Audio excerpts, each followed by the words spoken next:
Cécile Lemoine, bonjour. Salut Cécile. Je suis ravi Salut. de te recevoir. Merci d'avoir accepté mon invitation.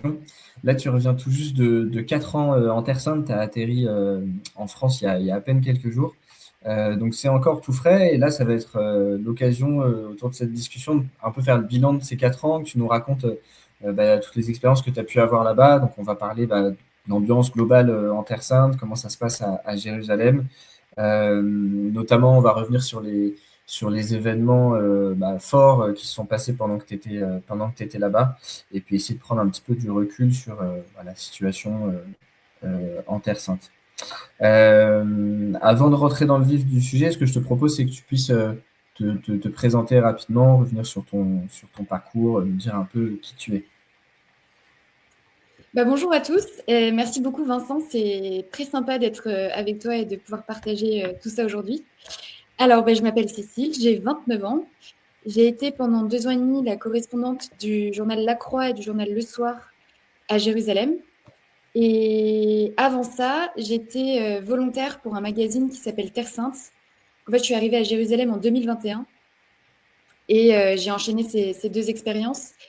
Et avant ça, j'ai fait un master de journalisme à l'école de Lille, à l'école de journalisme de Lille. Et encore avant ça, j'ai fait une licence, enfin 2 licences, une en histoire et une en sciences politiques à Paris 8 à Paris. Ok. Voilà pour la présentation. Ok, très bien. Et donc, du coup, pourquoi être parti à Jérusalem en particulier? Et pourquoi y être resté 4 ans? Raconte-nous un petit peu le contexte du choix de la destination et comment ça s'est passé. Ça s'est fait un peu par hasard, en fait. C'est lié à un voyage que mes parents ont fait à Jérusalem en 2016, où ils ont rencontré Marie-Armelle Beaulieu, qui est la rédactrice en chef de ce magazine qui s'appelle Terre Sainte. Ok. Et à l'époque, je voulais déjà faire du journalisme. Et donc, du coup, mes parents ont voulu m'aider. Ils sont allés la voir à la fin en lui demandant si elle prenait pas des stagiaires. Elle a dit oui. Et du coup, je suis arrivée à Jérusalem en juin 2016, où j'ai fait tout un mois. J'ai habité dans la vieille ville. J'ai écrit pour ce magazine, qui est donc un magazine de 60 pages, complètement dédié à la Terre Sainte, donc Israël et la Palestine, avec un regard un peu chrétien. Et je suis juste tombée amoureuse de tout, de la ville, du magazine, de ma rédactrice en chef. Dès le début, j'ai vraiment été attirée par la diversité de la ville, de cette terre, des défis par lesquels elle est traversée, de la tension un peu permanente. C'est un endroit qui est fascinant, qui m'a fascinée. Et donc à la fin, j'ai dit à ma rédactrice en chef, mais tu sais, Marie-Armelle, si j'ai l'opportunité de revenir travailler à Jérusalem, mais j'y vais, quoi. Et donc en 2016, j'étais dans ma L2. Donc j'ai fini mon cursus, j'ai fait une école de journalisme, et j'ai fait ma deuxième année en alternance. Il y a eu le Covid qui est arrivé. Et à ce moment-là, je cherchais du travail, en fait, parce que l'Opinion, le journal dans lequel je faisais mon alternance, ne m'ont pas gardée. Et je cherchais du travail. Et là, par un heureux hasard, un clin d'œil du destin, Marie-Armelle a posté un message sur Facebook en disant qu'elle cherchait un journaliste ou un volontaire pour un an. Alors, les conditions, c'est qu'on travaille quasi gratuitement parce qu'on est payé 400 euros par mois. On est Mm. logé et j'ai dit oui parce que trop stylé quoi. Enfin, expérience de ouf en vrai. Donc du coup j'y suis allée et je suis partie avec une organisation qui s'appelle la DCC, la Délégation catholique pour la coopération. C'est eux qui offrent le contrat un petit peu légal qui permet de partir dans des bonnes conditions quoi. Donc du coup je suis partie en juin 2021 et je suis jamais rentrée parce que à force d'habiter là-bas, j'ai mis le pied. Enfin, j'ai rencontré les autres correspondants. J'ai fait des remplacements, notamment du correspondant de La Croix, et c'est comme ça que je suis entrée dans la rédaction. Et quand lui, il est parti, et le poste s'est ouvert et mes chefs à La Croix ont bien voulu me garder. Donc, du coup, la collaboration avec eux a officiellement commencé en septembre 2023. Et après, tout s'est enchaîné parce qu'il y a eu le 7 octobre, et puis après, les caméras se sont complètement tournées sur la région. Il y a eu beaucoup, beaucoup, beaucoup de travail. Et voilà, donc ça a duré 2 ans et demi. Et pour vous raconter un petit peu la fin, du coup, ce qui s'est passé, c'est que ça devenait trop intense sur plein de choses. Et j'étais plus heureuse là-bas. Et donc, voilà, du coup, j'ai pris la décision de partir. Et c'est comme ça que je suis rentrée, du coup, le 3 février. Voilà. Ok, donc tout récemment. Et tu disais que Terre Sainte Magazine, c'était un magazine un peu chrétien. Qu'est-ce que tu entends exactement par un peu chrétien? Ouais. Donc Terre Sainte Magazine, c'est un magazine qui appartient aux franciscains. Donc c'est un ordre religieux qui a été fondé par Saint François d'Assise. Et Saint François d'Assise a très tôt eu le désir d'aller s'installer à Jérusalem, en Terre Sainte. Donc il est arrivé là-bas au XIIIe siècle. Et en fait, les franciscains, à l'époque, c'était un petit ordre. Vraiment, ils venaient toujours d'être créés et ils ont dû s'intégrer dans un milieu qui était entièrement musulman. Et donc, Mhm. du coup, avec des forces religieuses, enfin, euh, forces politiques et religieuses dominantes qui étaient donc musulmanes. Et donc, très tôt, il a eu à cœur ce dialogue interreligieux. Et c'est comme ça qu'ils ont pu se faire une place, les franciscains, dans un contexte qui était donc de celui du pouvoir musulman. Et donc, petit à petit, ils ont acheté des lieux saints. Ils ont construit des églises sur ces lieux saints et aujourd'hui, donc, les franciscains en Terre Sainte, ils ont un nom assez spécifique, on les appelle la custodie, du mot latin custode, qui veut dire garder, custodia qui veut dire garder, et donc c'est les gardiens des lieux saints.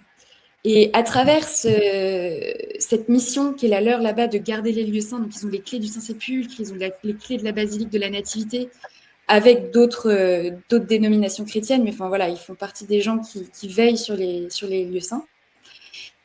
À côté de cette mission, ils ont une autre mission de diffuser en fait le message de la Terre Sainte et les nouvelles de la Terre Sainte. Donc ils ont créé il y a 100 ans une série de magazines, dont un qui est en français, mais il y a aussi en espagnol, en allemand, en italien.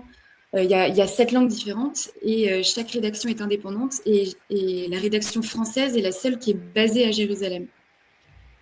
Et donc, c'est un magazine qui, dans ses 60 pages tous les 2 mois, va raconter la Terre Sainte, mais dans toutes ses composantes. Donc, il y a la composante religieuse, mais il y a aussi la composante sociale. On va beaucoup parler des chrétiens de Terre Sainte, qui sont palestiniens. On va beaucoup parler on va essayer de décrypter, en fait, de donner à comprendre les grandes tendances qui se passent dans le pays. Enfin, par exemple, le poids que prennent les ultra-religieux nationalistes aujourd'hui dans le paysage du judaïsme. On va donner à comprendre, par exemple, le dernier numéro qu'on a écrit, c'est sur les chrétiens arabes qui vivent en Israël et la crise identitaire qu'ils traversent en ce moment. Donc c'est vraiment, c'est l'angle religieux, il est présent.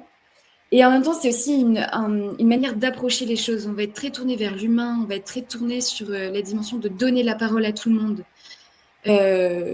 Donc voilà, pour Terre Sainte Magazine, ouais, c'est un peu toutes ces dimensions-là, quoi. On appartient à un ordre religieux, on parle de sujets religieux et c'est aussi un angle d'approche. Ok. Et tu disais que tu étais tombée amoureuse de Jérusalem. Comment ça s'est passé exactement? Qu'est-ce qui a fait que tu as été séduite par la ville? Ouais, c'est parce que Jérusalem, Israël et la Palestine dans leur ensemble sont un laboratoire de ce qui se joue à l'échelle de l'humanité, de ce qui se joue même à l'échelle de l'humain. Donc en fait, c'est fascinant parce que tu es dans un milieu où il y a tout. Rien que les chrétiens, c'est 1% de la population, mais tu as 14 dénominations différentes. C'est fou en fait. Tu es baigné dans un truc pareil. Dans le judaïsme, tu peux croire que tu as une religion, mais en fait, tu as une diversité de pratiques religieuses. Tu as les ultra-orthodoxes, tu as les sunnites religieux, tu as les laïcs. Et en fait, c'est fou parce que dans un tout petit endroit, Israël, c'est grand comme la Bretagne. C'est grand comme un département français. Donc, dans un tout petit territoire, tu as une richesse et une diversité à la fois culturelle, sociale, géographique. Tu fais 1 heure de voiture depuis Jérusalem, tu es à Tel Aviv, tu es à la mer Morte, tu es au sud à 1 heure, tu es du côté de Beersheba.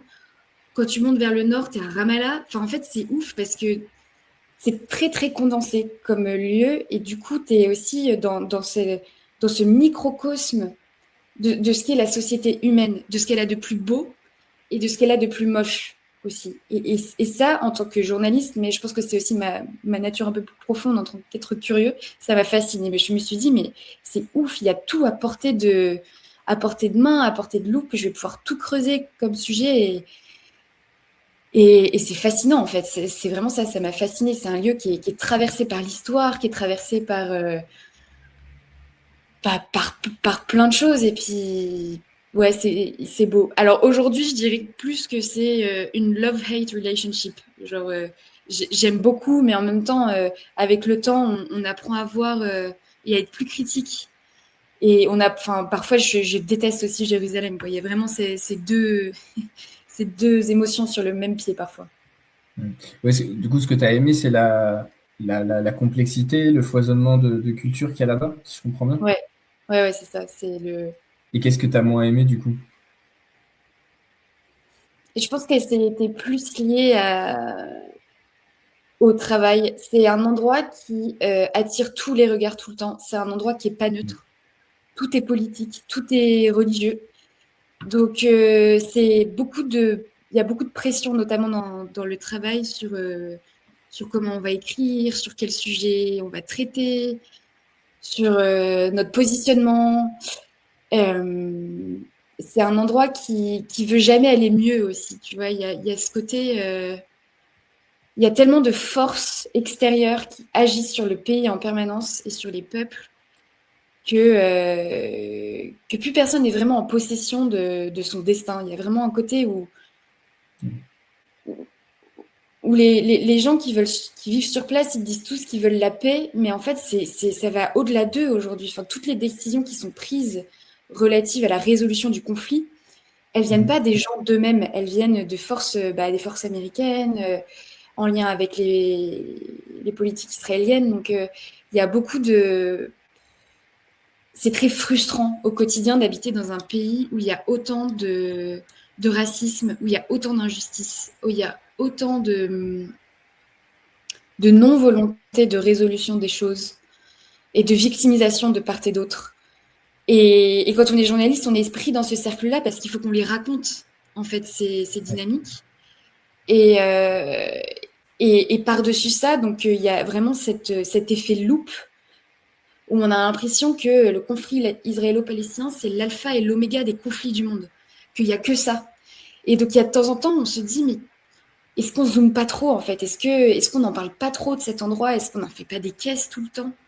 Alors, c'est hyper important, hein, ce qui se passe à Gaza, ce qui se passe en Israël, même en Cisjordanie, pour y avoir vécu 4 ans, enfin, moi, ça fait partie de mon alpha et de mon oméga, mais je pense que c'est aussi Quelle important. différence tu fais entre ce qui se passe à Gaza et ce qui se passe en Cisjordanie?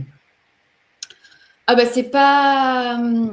Ce qui se passe à Gaza aujourd'hui, c'est que la zone, elle est complètement délimitée. Et c'est une bande côtière qui est toute petite sur laquelle aujourd'hui, en tant que journaliste, on ne peut pas rentrer. Depuis le 7 octobre, les autorités israéliennes ont interdit l'entrée des journalistes de manière indépendante. Donc c'est une zone qu'on ne peut pas couvrir de manière indépendante.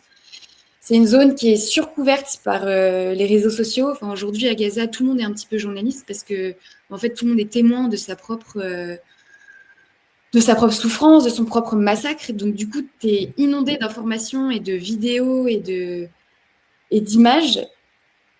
Mais toi, tu peux pas le vivre toi-même parce qu'on t'y interdit l'accès. La seule manière d'entrer dans Gaza aujourd'hui, c'est avec l'armée israélienne. On appelle ça du journalisme embarqué. Et c'est très critiqué au niveau éthique parce que, en fait, on te montre qu'un côté et on te montre ce qu'on veut bien te montrer. Et tu n'as aucun accès aux Palestiniens dans ces cas-là. La Cisjordanie, c'est différent parce qu'on peut encore y accéder. Ça fait partie des zones où nous, en tant qu'étrangers, on a le droit d'entrer, alors que les Israéliens ne peuvent pas y entrer, et alors que les Palestiniens ne peuvent pas en sortir. Donc c'est vraiment une zone où nous, en tant qu'étrangers, on a beaucoup plus de privilèges que les gens qui habitent sur cette terre. Et donc on peut y accéder, on peut parler aux gens, on peut rapporter ce qui s'y passe. Donc, et ce qui s'y passe ces derniers temps, c'est l'enfermement. Alors, on n'est pas comme à Gaza, mais il y a un mur qui entoure aujourd'hui la Cisjordanie depuis 2002.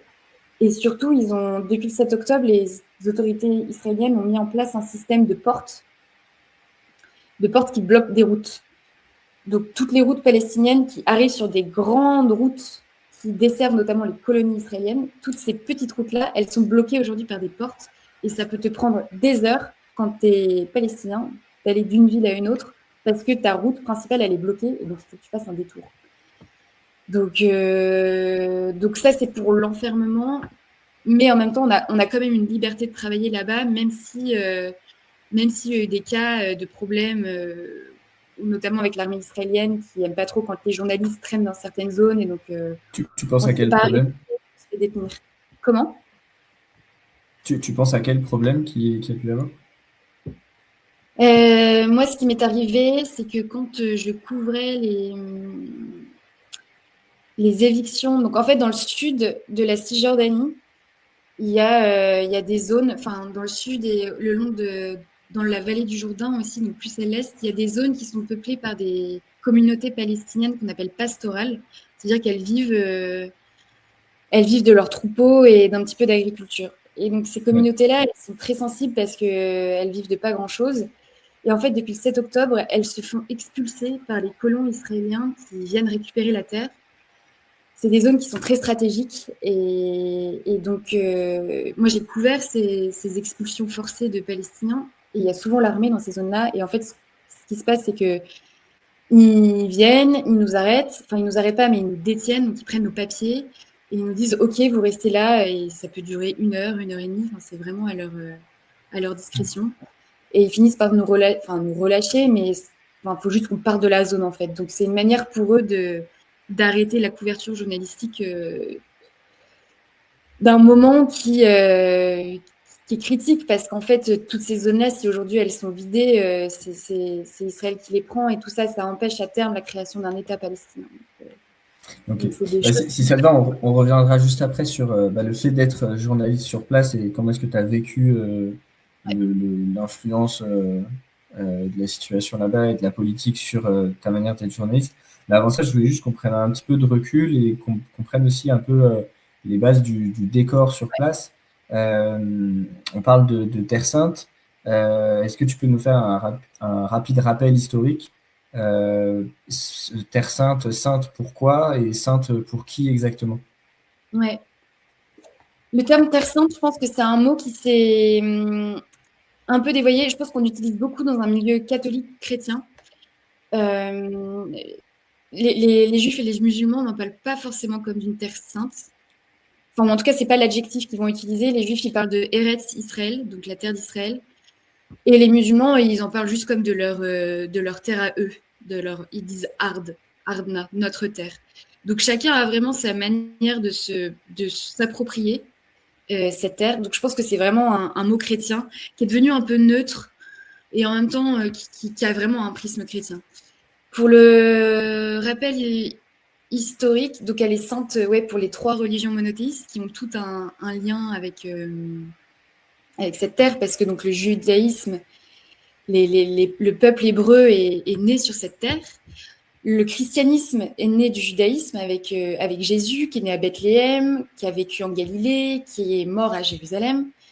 Et l'islam a aussi un lien, parce que c'est la ville sainte de Jérusalem, parce qu'il y a notamment le dôme du rocher qui est très célèbre pour les musulmans. C'est leur 3e lieu saint.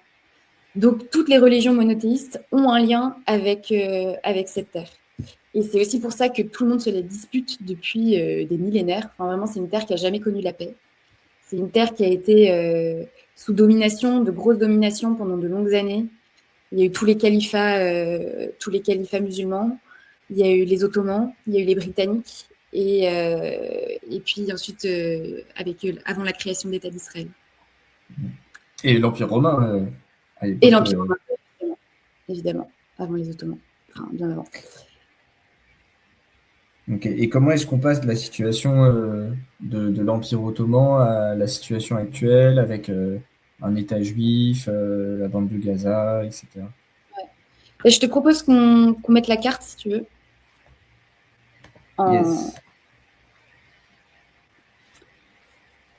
Donc, on va essayer de faire court. En gros, quand l'Empire ottoman s'effondre, il y a question de qu'est-ce qu'on fait. Donc, on est après la Première Guerre mondiale, on se répartit, enfin, les Européens se répartissent la carte du monde. Il y a question de qu'est-ce qu'on fait du Moyen-Orient. Donc, les Britanniques et les Français se répartissent le le Moyen-Orient en deux et la Palestine tombe sous la coupe de l'Empire britannique. Donc, il y a occupation à cette époque-là. On appelle ça... Et la zone s'appelle Palestine déjà à cette époque.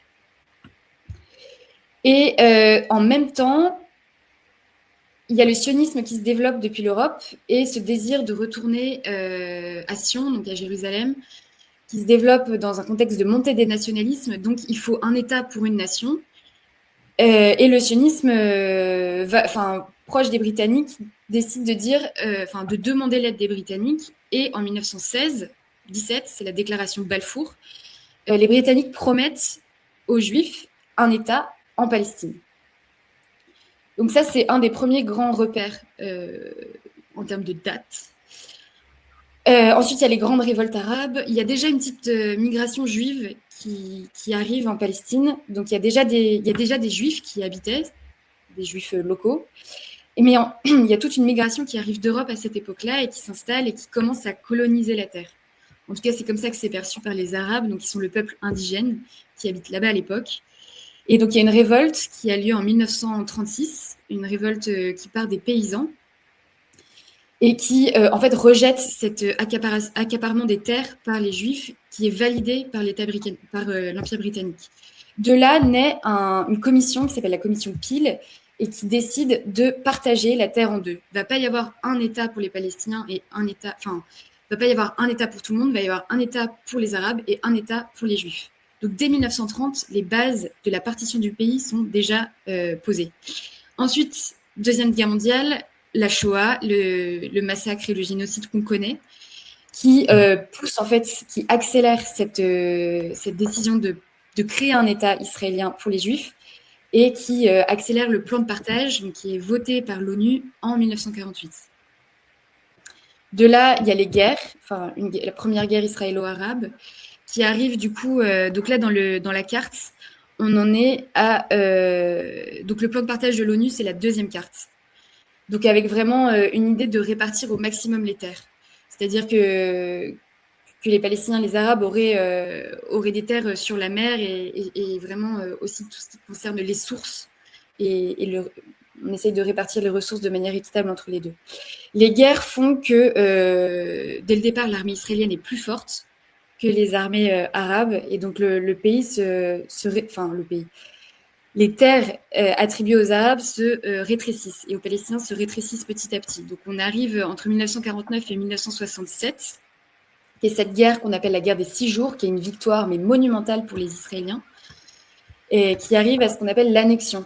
Donc, en gros, c'est une victoire pour les Israéliens. Ils annexent le Golan, donc une partie de l'Égypte. Ils annexent ils annexent le Sinaï, qui est une partie de l'Égypte. Ils annexent le Golan, qui est une partie de la Syrie. Et ils annexent les territoires palestiniens. Donc, c'est ce gros haricot qu'on voit en vert là sur la carte. Donc, ça veut dire qu'en 1967, ces territoires-là passent sous contrôle israélien. Ça veut dire que les Jordaniens, qui étaient à l'époque en contrôle, sont virés. C'est Israël qui prend les rênes et qui autorise une autorité, c'est une autorité militaire, c'est un contrôle militaire. Et en gros, depuis 1967, on arrive 30 ans après à ce qu'on appelle les accords d'Oslo, où c'est cette idée qu'on va créer un État palestinien, mais qu'avant la création de l'État palestinien, il y a une autorité transitoire qui s'appelle l'autorité palestinienne, qui va avoir contrôle que sur certaines zones du haricot. Donc ça, c'est la dernière carte qu'on voit aujourd'hui. Donc les zones en vert foncé, aujourd'hui, c'est là où l'autorité palestinienne, où les Palestiniens ont un contrôle, même pas à 100%, mais en théorie à 100%. Le reste, c'est des zones qui sont sous contrôle militaire et administratif israélien. C'est ce qu'on appelle la zone C, et c'est tout ce qu'on voit en vert plus clair. Aujourd'hui, là-bas, il y a l'armée partout, et c'est les zones que veulent récupérer les colons, parce que depuis 1993 et cette idée de création d'État palestinien, il y a toute une minorité qui devient de plus en plus vocale chez les Israéliens qui ne veut plus d'un État palestinien et donc qui agit pour qu'il n'y ait plus d'État et pour qu'il n'y ait plus de continuité territoriale dans ces territoires. Il faut savoir que pour les Juifs, cette zone, elle est très symbolique parce que c'est là, en Judée et en Samarie, c'est le nom qu'ils ont donné à cette zone, c'est là que toute l'histoire biblique prend place. Donc, il y a tous les lieux relatifs à l'histoire de ces deux royaumes. Et donc voilà, pour eux, c'est aussi une logique. Il faut se reconnaître, enfin, il faut rassembler toute la terre d'Israël pour faire venir le Messie. Et donc voilà, il y a aussi des forces religieuses qui entrent, enfin des narratifs religieux qui entrent en considération. Donc la situation depuis 1993 a pourri parce qu'à l'époque, les dirigeants israéliens avaient promis qu'il n'y aurait plus de colonies. Or, leur construction a explosé. Gaza a toujours été ce petit bout qui a été transféré. Enfin, donc il y avait des colonies aussi à Gaza jusqu'en 2005. Il y a eu retrait parce qu'il y avait trop de problèmes. Donc il n'y a plus de présence israélienne du tout en 2005. Le Hamas a été élu lors d'élections au pouvoir en 2007. Et alors depuis là, c'est le blocus total, c'est-à-dire qu'il n'y a plus rien qui rentre et qui sort sans autorisation israélienne. La pêche est interdite à une certaine zone.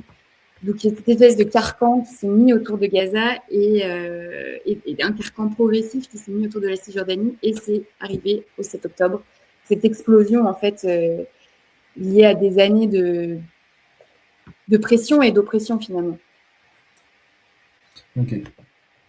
Merci pour ce rappel-là. Et sur toi, ce que tu as vécu au quotidien, on dit souvent que c'est un conflit qui mêle la politique, la religion, même une dimension un peu ethnique, raciale. Toi, concrètement, ce qui a pesé dans ton quotidien, c'était plutôt quelle partie? Je ne sais pas si ça a pesé. C'est des choses. En tout cas, quand on habite à Jérusalem, on voit les deux tout le temps, c'est sûr.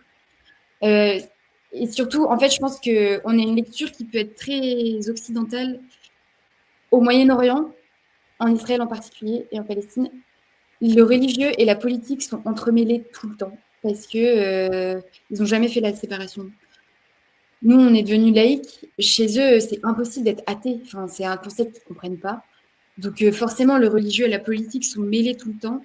Donc, je ne dirais pas qu'il y a l'un ou l'autre qui a pesé, c'est qu'ils sont là tout le temps, tous les deux, et qu'il n'y a pas de distinction, en fait. Tout est tout le temps entremêlé.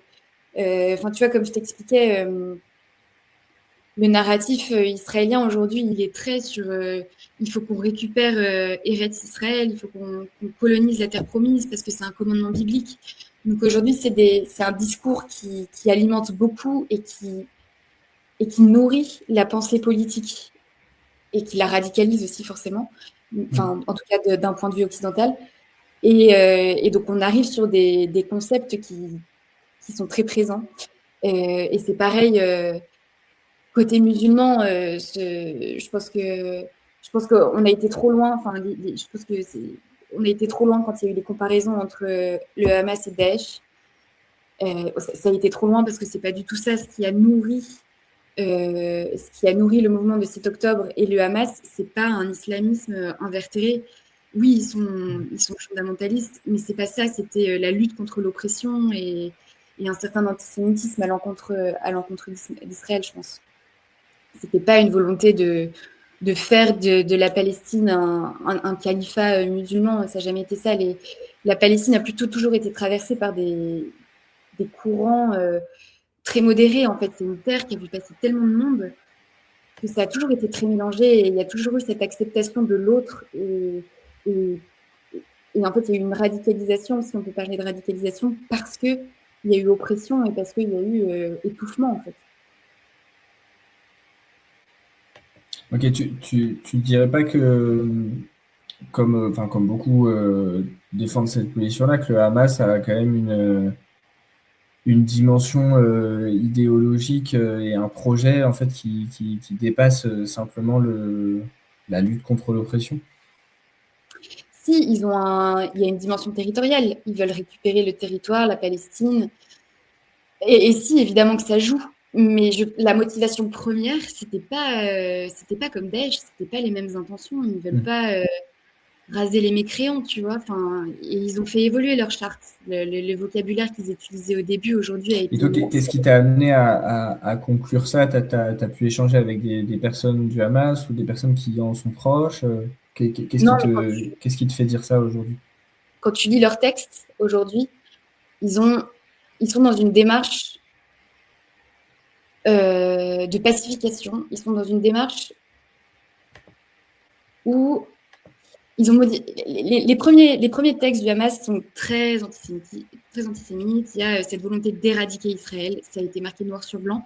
Aujourd'hui, ils ont modifié leurs textes. Et leurs textes, du coup, fondateurs, ce qu'on appelle les chartes, elles ont été modifiées et il y a plus. Ils veulent récupérer leur territoire. Est-ce que c'est pas juste du marketing? Parce que le 7 octobre, c'est plutôt cohérent du coup avec l'ancienne charte. Ouais, probablement.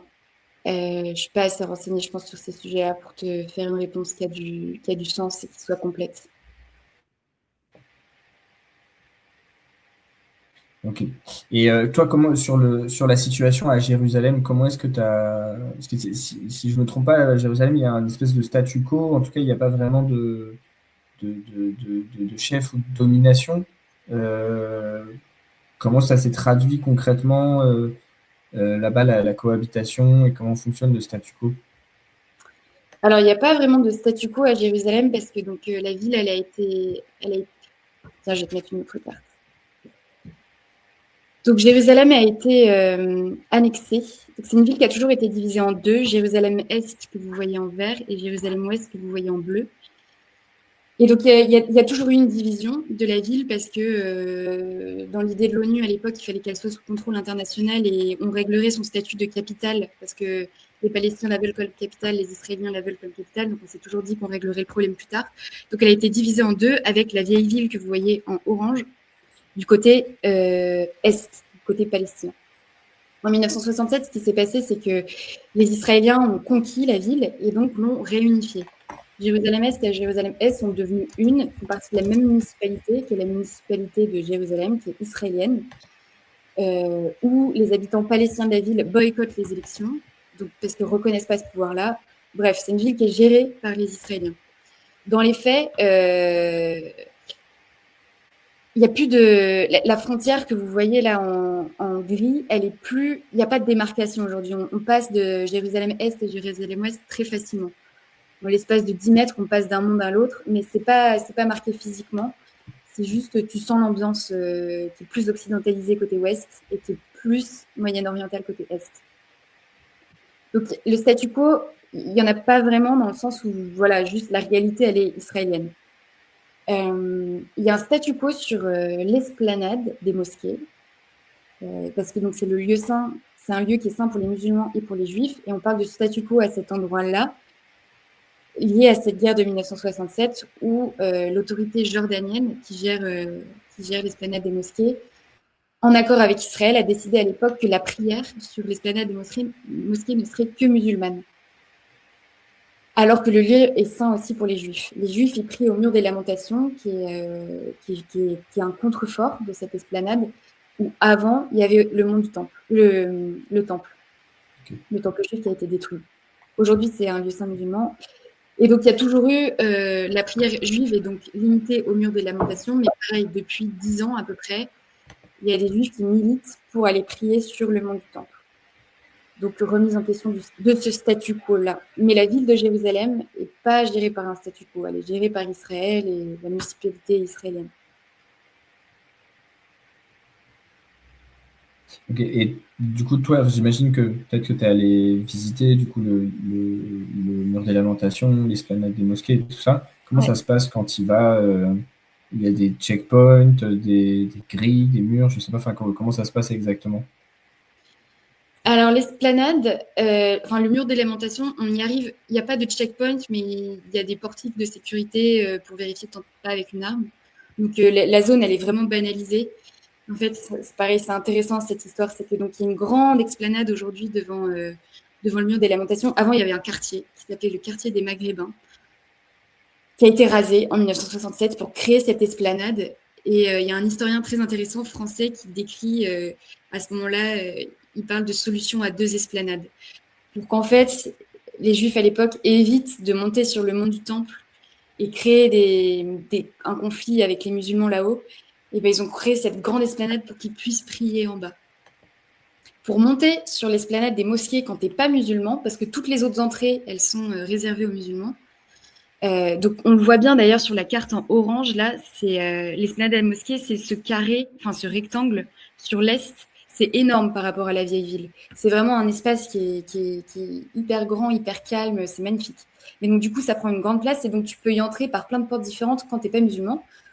Quand tu es musulman, quand tu n'es pas musulman, tu as une seule entrée et en fait, c'est un bras, c'est une espèce de couloir, une passerelle en bois qui surplombe, qui passe au-dessus du mur des murs des lamentations et qui te fait monter sur l'esplanade. Et là, c'est pareil, tu as un portique, on check que tu ne montes pas avec des livres de prière, parce que comme seule la prière musulmane est autorisée, tu n'as pas le droit de monter avec une Bible ou avec un livre de prière juive.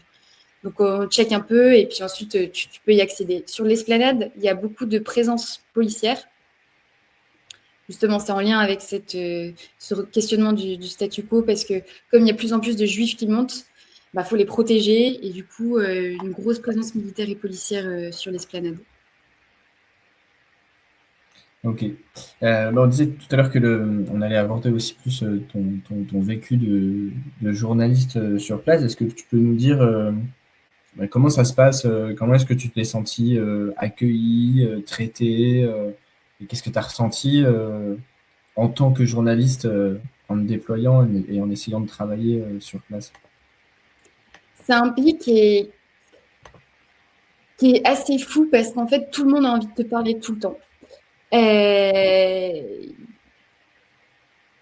un pays enfin même dans la culture, c'est un pays qui communique. C'est un pays qui est dans le lien social. C'est un pays enfin, c'est une zone en fait, plus qu'un pays, c'est une terre qui est vraiment dans cette envie de partager les choses. Donc du coup, Ouais. c'est un endroit où c'est relativement facile de faire son métier parce que les gens ont envie de te raconter leur histoire. D'un côté et de l'autre, ont l'impression que on Faut dire raconte que tu as pas. l'air sympa aussi. Comment? Tu as l'air sympa aussi, on a envie de venir te parler. Ouais. Mais du coup, c'est un pays où les gens ont aussi l'impression que leur version des choses n'est jamais racontée de manière réaliste. Et donc, du coup, ils ont toujours envie de corriger ce qu'ils entendent, ce qu'ils voient. Enfin, voilà, il y a cette envie de parler. Donc, Mm. c'est jamais un problème de rencontrer des gens et d'entrer en contact avec différentes personnes. C'est jamais un problème. Enfin, même, il y a cette culture de on prend le téléphone, on t'appelle. Fonctionne pas trop par texto, direct t'appelle, quoi. Donc, il y a un côté facile dans l'approche. Là où ça devient plus compliqué, c'est qu'en gros, on prend les journalistes pour des entonnoirs des narratifs des uns et des autres. Ça veut dire que ils ont l'impression que comme leur histoire est jamais suffisamment bien racontée, il faut qu'ils corrigent la réalité et la vérité tout le temps. C'est-à-dire que chaque partie a l'impression de détenir la vérité et a besoin, enfin, va essayer de la raconter au plus proche de ce que lui ressent. Donc, il y a beaucoup d'émotions, il y a beaucoup de. Ils ont l'impression, ouais, en fait, c'est un conflit de vérité, c'est un conflit de narratif. Et ça a été très poignant. Pour donner un exemple qui peut peut-être illustrer ça, ça a été très poignant au moment du cessez-le-feu en janvier 2025, où il y a eu des libérations d'otages israéliens et de prisonniers palestiniens dans le cadre de l'accord de cessez-le-feu. J'ai fait des journées où j'allais aux libérations d'otages le matin.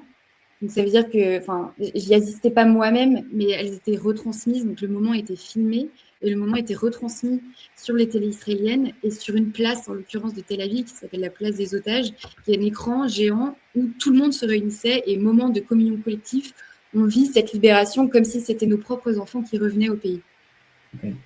Donc ce moment, quand tu parles aux gens, c'est il y a un narratif très fort qui est nos enfants sont revenus à la maison, c'est une victoire. Et qui est-ce qui organise ce narratif? Qui est-ce qui l'écrit? Qui est-ce qui met en scène? C'est les télés israéliennes. Enfin, je veux dire, il y a personne qui l'écrit en tant que tel. C'est les moments qui sont diffusés, c'est des moments un peu bruts. Sauf que, alors oui, t'as raison, c'est que en janvier, il y a eu le Hamas a organisé des remises d'otages. Donc, les moments étaient filmés à Gaza par le Hamas et par les journalistes locaux de libération. Donc, ça veut dire que le moment entre la libération, le passage dans la voiture de la Croix-Rouge était filmé. Et donc là, c'était propagande à full balle. Et ça, ces moments-là, les Israéliens les voyaient. Il y avait ce côté... c'est des moments que tu voyais, c'était douloureux pour eux parce qu'ils étaient en mode, mais c'est fou, quoi. Enfin, comment ils ont les moyens de mettre ça en place? Il y avait des estrades, des affiches partout. Enfin, tu te dis comment en pleine guerre, ils ont encore les moyens de faire ça, quoi. Des voitures rutilantes. Enfin, c'est une espèce de... Ça, c'était le Hamas qui faisait ça, avec des belles voitures et des gros moyens? Ouais, c'est fou parce que tu te dis, enfin, ça fait des mecs qui sont cachés dans les tunnels depuis 1 an et demi, ils ont les moyens de mettre ça en scène. Enfin, c'était vraiment ça, c'était de la mise en Et scène. t'as une idée avec quels moyens ils font ça?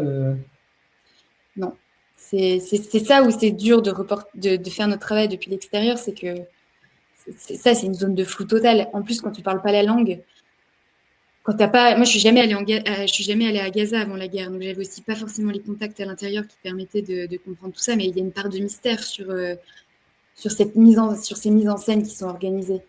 Je peux peut-être essayer de trouver. C'était fou et trouver des locations. Les dernières, c'était près de la mer. Enfin, c'est fou.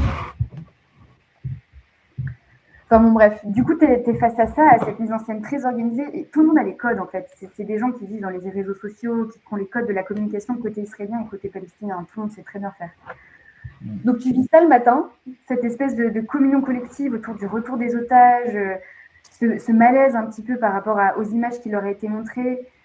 Et dans l'imaginaire collectif israélien, tous les otages ont vécu l'enfer. T'en as certains qui revenaient comme des... Enfin, effectivement, tu voyais qu'ils ont eu faim, qu'ils n'ont pas eu à manger, qu'ils ont été enfermés, pas vu la lumière du jour. Enfin, tu les sens pas bien. Et t'en as d'autres... Bah, ça a l'air d'aller, quoi. Physiquement, ça a l'air d'aller. Alors, après, toutes les interviews qu'on a vues, au secours, abus sexuels, harcèlement sexuel, toutes les formes de harcèlement possibles. Mais les premières images, c'était qu'ils vont bien. Donc, cette espèce de dissonance. Pour eux, ils ont vécu l'enfer, mais ils sourient. Enfin, voilà. Et ensuite, tu passes côté palestinien, avec les remises de prisonniers palestiniens. Et là c'est le zbeul total. Les premiers bus qui arrivent, c'est les retrouvailles. Donc, tout le monde descend. C'est très masculin comme énergie. Il n'y a que des hommes. Donc, se retrouvent, s'embrassent. Toi, tu es pris dans la foule. C'est des énergies qui sont très fortes, mais aussi un côté très dramatique, quoi. Tu es pris dans des émotions qui sont hyper fortes. Donc, des Palestiniens qui sortent de prison après peut-être 20 ans. Et alors là, c'est boule à zéro. Certains sortent, ils ont la gale. Certains sortent, tu vois qu'ils ont été torturés, qu'ils ont été abusés. Sur les visages, tu lis la souffrance. Donc, tu es sans arrêt mis en parallèle avec des expériences qui peuvent être très similaires. Et en même temps, quand tu parles aux gens sur place, c'est chacun se revendique la propriété de la souffrance. Il n'y a que notre peuple qui souffre. Et donc, du coup, ça va ressortir très fort dans ce qu'on va te partager, tu vois. J'ai assisté à des retrouvailles de familles qui n'ont pas vu leurs proches, notamment palestiniens, depuis 20 ans. Et ils doivent réapprendre à connaître le père ou le frère ou le mari qu'ils n'ont pas vu depuis 20 ans, tu vois. Côté israélien, tu as plutôt cette culture. C'était très facile aussi d'accéder aux prisonniers sortis des prisons israéliennes. Les otages, il y a eu tout ce truc ils ont été un peu échaudés, en fait, après, en novembre 2024, il y a eu un premier lot, un premier groupe d'otages qui sont sortis. Juste, Cécile, je te coupe une seconde. Je crois tu as peut-être décalé un tout petit peu ton micro et je t'entends un peu moins bien. Ah oui. Comme ça, c'est mieux? Ouais, c'est bon. Merci. Ouais. Donc, en novembre 2024, il y a un premier groupe d'otages israéliens qui sont sortis. Et eux, ils ont commencé à parler de manière très libre aux médias. Et en fait, ils ont commencé à... Enfin, il y a eu des images qui sont sorties qui sont allées contre ce que Israël voulait raconter, c'est-à-dire des images de poignées de main entre les preneurs d'otages et les captifs, des images de sourires, des images d'embrassades. Il y a une vieille dame israélienne qui a commencé à raconter que voilà, elle comprenait le geste du Hamas le 7 octobre. Enfin voilà, plein de trucs un peu dissonants avec ce qu'Israël voulait faire passer comme message. Et donc, du coup, ils ont complètement comprimé la communication. Et les familles des otages, on pouvait y accéder qu'après de longs moments. Il y avait un côté très... et après, je pense que c'est normal. Quand tu as passé plus de 400 jours en captivité, tu as aussi besoin de te retrouver en famille et pas devant les médias. Mais donc voilà, il y a eu un espèce de... Il fallait qu'on contrôle ce qui sort lors des interviews des otages. Et de ce fait-là, toi, tu as ressenti des pressions politiques ou autres pour Non. pouvoir, enfin, en t'autorisant à dire des choses ou en t'interdisant plutôt de dire des choses ou plutôt d'orienter dans un sens, tu as eu l'impression de ressentir des pressions? Il y a des gens qui se sont rentrés en contact avec toi? J'ai jamais eu de pression sur des choses à dire ou à pas dire. On avait discuté en amont avec la rédaction des termes qu'on utilisait pour décrire ce qui se passe. Il y a eu tout ce débat autour de l'utilisation du mot génocide, par exemple. Qu'est-ce qu'on fait de ce mot, comment on l'utilise, etc. Mais ça, c'est vraiment plus une tambouille interne. On sait, nos visas, donc comment ça fonctionne pour être journaliste en Israël. On a besoin d'un visa de travail. Ce visa de travail, on l'obtient en demandant une lettre de recommandation auprès d'une entité qui s'appelle le Government Press Office. Donc, c'est une entité qui appartient au ministère de l'Intérieur et qui donne des cartes de presse. Donc, déjà, rien que ça, c'est un peu problématique parce que ça veut dire que ce n'est pas un traitement qui est indépendant. Ça veut dire que nos profils, nos articles, ils sont regardés par des gens du ministère de l'Intérieur qui valident ou pas si c'est OK pour qu'on travaille dans le pays. De fait, la majorité du temps, les critères sont assez stricts. Il faut gagner un certain nombre d'argent, il faut avoir un contrat qui te lie avec les médias. Il n'y a plus de freelance aujourd'hui en Israël parce que les freelances sont souvent les plus critiques. Donc, clairement, il y a un cadre dans lequel il faut rentrer. De ce fait, on sait que nos articles sont regardés, que nos productions, que les journaux télé sont regardés. Ils ont des gens dans chaque langue. Ça, je l'ai appris pendant un reportage. J'ai discuté avec un gars de ce bureau qui m'a raconté qu'ils avaient des gens dans chaque langue et qui regardaient les contenus. Donc, il y a une pression, mais il y a une surveillance. Ça veut dire qu'ils peuvent décider ou pas, en fonction de ce qu'on écrit ou pas, de renouveler ou pas notre visa.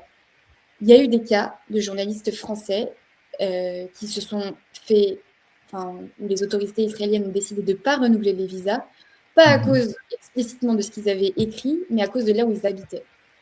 C'est-à-dire qu'aujourd'hui, quand tu es journaliste et que tu habites à Ramallah, et que les autorités israéliennes le savent, tu ne réponds plus aux critères qui permettent à ton visa d'être activé. Donc, ça veut dire que tu ne peux plus habiter dans les endroits où tu veux, tu ne peux plus faire la couverture que tu juges. Et toi, tu en as rencontré des journalistes à qui c'est arrivé, ce procédé un peu de censure Ça continue encore maintenant. Comment? Ça continue encore maintenant. C'est-à-dire, aujourd'hui, il y a une journaliste que je connais où son visa est menacé parce qu'elle habite à Ramallah. Donc, ouais. Et qu'est-ce qu'elle a dit exactement? Et ça se traduit comment de dire que son visa est menacé? Ça veut dire qu'aujourd'hui, l'autorité, donc le Government Press Office, lui a écrit un message en disant que la période était trop sensible pour renouveler le visa, sachant que, OK, à la limite, l'argument, tu l'entends, sauf qu'en fait, tous les journalistes qui renouvellent en ce moment leur visa, eux, ils n'ont jamais reçu ce message et le processus se passe de manière fluide. Donc, c'est juste par contre-exemple que tu te rends compte que c'est jamais formulé de manière explicite. Tout est dans l'induit. Et elle avait déjà eu des problèmes avant. Ils avaient capté qu'elle habitait. Enfin, bon, bref, je ne vais pas rentrer dans les détails, mais toujours est-il que c'est dans les attitudes, dans les messages qu'on reçoit qu'on se rend compte que. Moi, la seule histoire que j'ai eue avec le Government Press Office, c'était pareil au moment du renouvellement de mon visa, où ils m'avaient envoyé un message où, en gros, ils me disaient qu'ils avaient lu un de mes articles récemment. Le gars avait extrait une citation de l'article, une citation qu'un Palestinien m'avait dite, et m'engueulait en fait en me disant comment ça se fait que dans un journal quotidien de référence comme La Croix, on ne remette pas en contexte les citations. La citation, c'était un Palestinien qui venait d'être évacué d'un camp de réfugiés qui disait que, en gros, à terme, Israël allait conquérir la Jordanie et le Liban et que tous les Palestiniens allaient être expulsés. Okay. Donc, en gros, on me demandait pourquoi je n'avais pas remis en contexte la citation. Et on me demandait un rendez-vous et je devais aller récupérer ma carte de presse à ce rendez-vous. Donc, en fait, tu sais, c'est juste une espèce de surveillance, quoi. On sait qu'on est lu, on sait qu'on est regardé. Donc, je dirais pas que je m'auto-censure, parce que c'est pas le but. Enfin, je veux dire, à un moment donné, tu es journaliste, si tu te fais virer pour ce que tu écris, bah, tu te fais virer, mais enfin, à un moment donné, il faut aussi rester dans ce qu'on te, enfin, je veux dire, dans ton travail, quoi, dans ce que tu écris, être OK avec ce que tu écris. Enfin, je veux dire, on n'est jamais en tort, en fait. On répercute, on transfère les paroles, enfin, on donne à lire et à voir les paroles de gens. Enfin, je veux dire, on n'est jamais en tort dans notre travail, tu vois. Enfin, ou alors, si c'est vraiment tu fais mal ton travail. En l'occurrence, ça, c'était pas le cas. Et comment ça s'est terminé suite au mail que tu as reçu? Bah, on a eu ce rendez-vous, ça a duré 1 heure. 1 heure où, en fait, je pense que la personne avait vraiment besoin de parler de son mal-être et de ce que lui vivait comme une injustice de la couverture française/européenne des événements. Donc c'était vraiment intéressant comme discussion, ça n'a pas du tout été agressif, c'était juste cette personne qui me disait comment elle trouvait que notre couverture était biaisée, qu'on parlait tout le temps d'occupation militaire israélienne, et lui me disait mais non, il faut parler d'occupation, c'est une occupation défensive.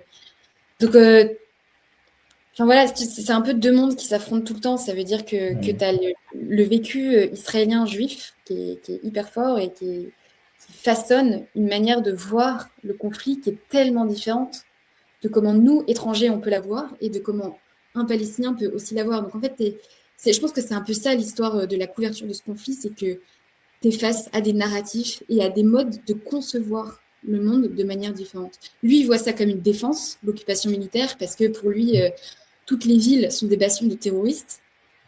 Tu vas dans les villes palestiniennes, bah oui, il y a de la résistance armée, enfin, c'est comme ça qu'ils se définissent, parce qu'il faut défendre sa ville, parce que, enfin voilà, il y a toujours la notion de défense, mais c'est très subjectif finalement. C'est comme le mot terroriste. Pour les Palestiniens, les colons sont des terroristes. Pour les Israéliens, les gens du Hamas et tous les gens qui portent des armes sont des terroristes.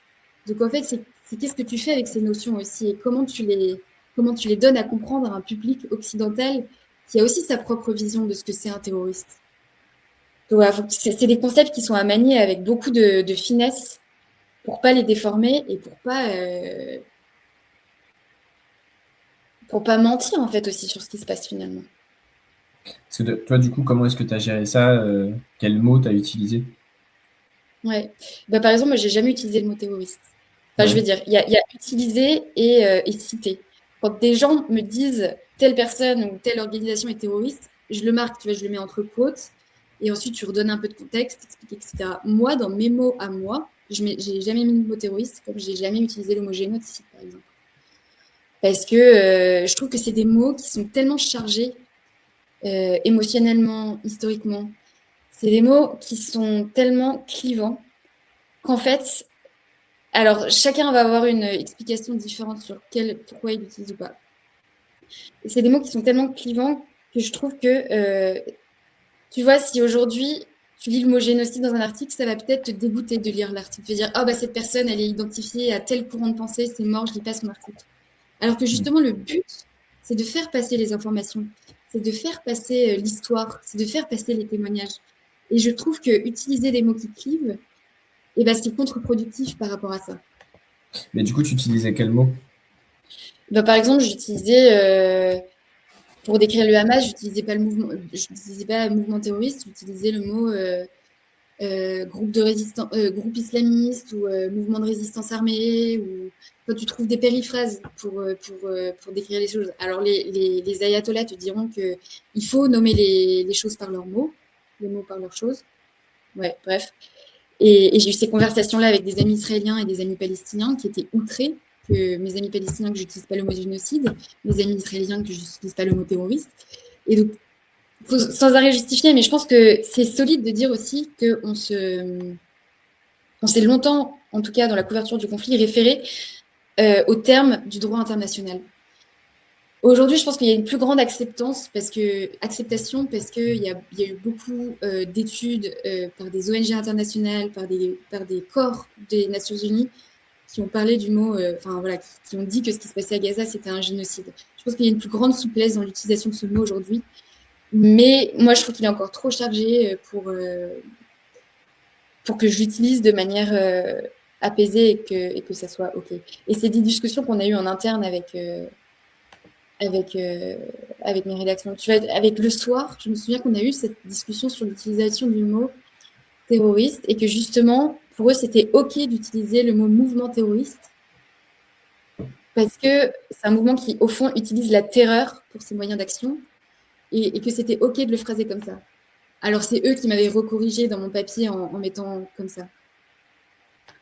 Mais voilà. Et ces derniers temps, moi, j'utilisais plus le mot genre à la place de génocide, guerre d'anéantissement ou guerre génocidaire. Mais ouais. On comprend que c'est un contexte malheureusement très, très tendu et très, très émotionnel dû à la violence que chacun vit. Comment est-ce que dans ce contexte-là, très concrètement, quelles méthodes, quels outils tu utilises pour être sûr des infos que tu as? Parce que j'imagine que quand il y a des... on l'a bien vu rien qu'après le 7 octobre, il y avait plein de versions différentes qui sont sorties. Comment est-ce que toi, tu fais sur place? Quels outils, quelles méthodes tu as pour concrètement, sur le moment, bien t'orienter tes décisions à partir d'informations qui sont fiables? Ouais. Alors, le premier réflexe, souvent, c'est de décrocher le téléphone et d'appeler des personnes qui peuvent peut-être en savoir plus pour vérifier si eux aussi ont vu passer ce chiffre, etc. Après, on est quand même dans une guerre de l'information et c'est quand même globalement assez compliqué de vérifier. Surtout, il faut bien différencier, il faut bien avoir en tête qu'aujourd'hui, le monde du journalisme va très vite. Quand tu écris pour un quotidien, il n'y a souvent pas le temps de faire toutes les vérifications nécessaires. Je vais prendre 2 exemples assez marquants pour ça, parce que je pense que le reste est plus minime. Mais typiquement, il y a eu cette fake news qui a beaucoup circulé après le 7 octobre de 40 bébés décapités. Toutes les rédactions étaient en mode « qu'est-ce qui se passe ?» Et il faut absolument en parler dans les articles. Moi, mon premier réflexe par rapport à ça, c'est de dire « je ne peux pas, en l'état, vérifier maintenant. Donc, prenons le temps et revenons-en dans un second temps quand on a la matière suffisante et le recul nécessaire pour en parler de manière apaisée, en fait. Parce que, en fait, je pense que ça va avec un problème plus profond de comment l'actualité fonctionne aujourd'hui, qui est dans la même dynamique des réseaux sociaux, c'est-à-dire qu'il faut qu'on parle de tout de suite. Donc, le processus de vérification, pour moi, c'est un processus qui se prend du temps et qui va pas avec le rythme hyper rapide de l'actualité chaude. Donc, on est souvent face à un problème où on ne peut pas vérifier en l'état parce que pas les ressources suffisantes sur le moment. Donc, c'est forcément un travail qui se fait plus au long terme. Et ça, par exemple, ça a été un autre exemple.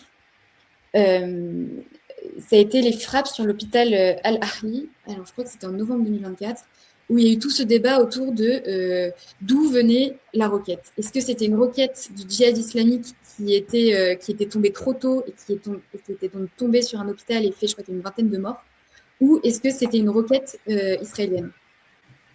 Et là, pareil, comment tu fais pour vérifier? Enfin, je veux dire, tu n'es pas sur place, tu n'as pas les éléments de la roquette sous les yeux. Donc, du coup, ça a pris du temps. Il y a pareil, beaucoup de fake news qui ont circulé et la vérification a mis du temps. Et au final, les éléments ont concordé pour dire que c'était une roquette de l'État islamique qui avait raté sa trajectoire. Mais je veux dire, tout ça, ça a pris du temps. Donc, et les vérifications, c'est venu, ils ont fait leur travail par analyse de données. C'était un travail très informatique finalement et d'analyse de données très informatique. Parce que chacun ment aussi, tu vois, chacun dit c'est pas nous. Donc comment tu fais pour aller au-delà du mensonge quand ça fait autant partie du narratif des deux côtés? Donc c'est pas toujours évident. C'est pas toujours évident. Tu essaies de recroiser au maximum les sources et les informations, mais parfois tu es pris par le temps. Et ça, encore une fois, je pense que c'est le modèle médiatique qu'il faudrait revoir.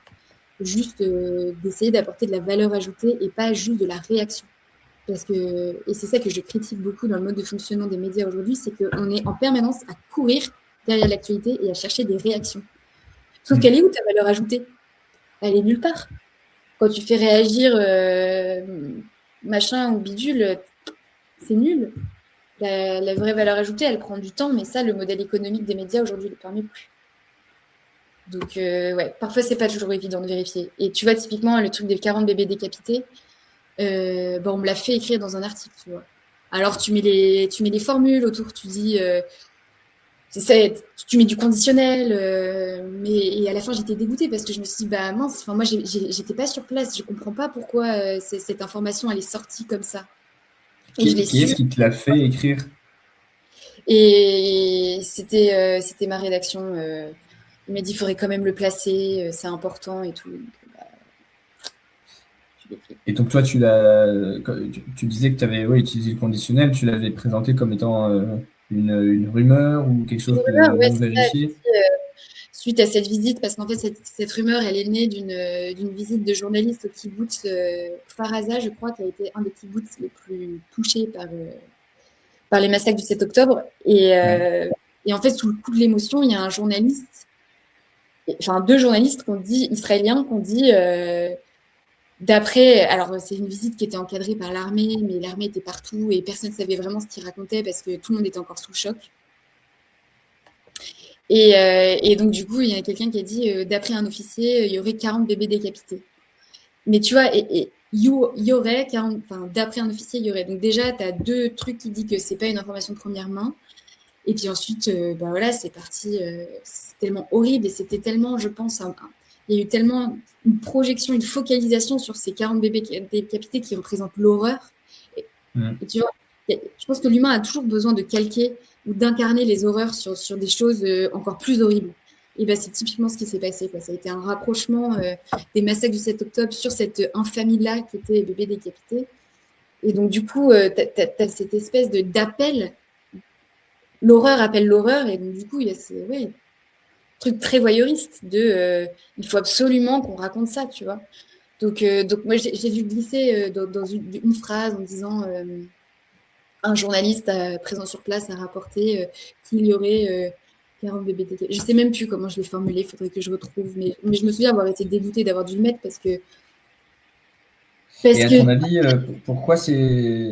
pourquoi ta rédaction a demandé à ce que tu précises ça? Qu'est-ce qui fait que eux, ils se disent à un moment, non, non, il faut et c'est ce que je te dis, qu'on- c'était cette espèce de voyeurisme, d'appel de l'horreur sur l'horreur, quoi. C'est un côté très sensationnaliste dans le journaliste parfois où il faut. Ouais, c'est du voyeurisme en fait. Ouais, s'il y a Et, une rumeur horrible, il faut qu'on en parle, quoi. mais c'est pas tant comme ça que juste la mentionner et puis potentiellement écrire un article après pour. Parce que en fait, quand tu es journaliste, tu es aussi témoin de ton temps et tu es témoin de. T'es témoin de. Ah putain, comment je pourrais expliquer ça? T'es témoin de la contemporanéité des choses. Et donc, en fait, ta manière d'écrire, elle va aussi laisser une trace sur ce qui s'est dit et la manière dont elle a été dite à l'époque. Donc, moi, je trouve que c'est aussi intéressant de mentionner ces choses-là en mettant les formes de rigueur parce qu'en fait, ça va aussi laisser une trace de comment l'événement a été couvert à l'époque. Alors, ça pourrait être critiqué, mais ça pourrait aussi être étudié et faire en sorte qu'on fasse mieux les fois prochaines. Et je pense que c'est aussi révélateur de comment est une société à l'époque. Ouais. C'est juste qu'il faut être hyper vigilant à comment tu mets en forme ces choses-là. Si effectivement, tu n'as pas moyen de vérifier, tu mets du conditionnel, tu mets toutes les précautions d'usage, mais bon, l'information, elle passe quand même. Donc, est-ce que ça fait du mal ou pas? Oui, certainement, tu vois. Donc, Bah, après, franchement, peut-être que là, il y a aussi, parce que toi, tu as une position qui est, même si tu y as vécu longtemps et tout ça, par ta chair, tu es quand même plutôt extérieur au conflit. En tout cas, si j'ai bien compris.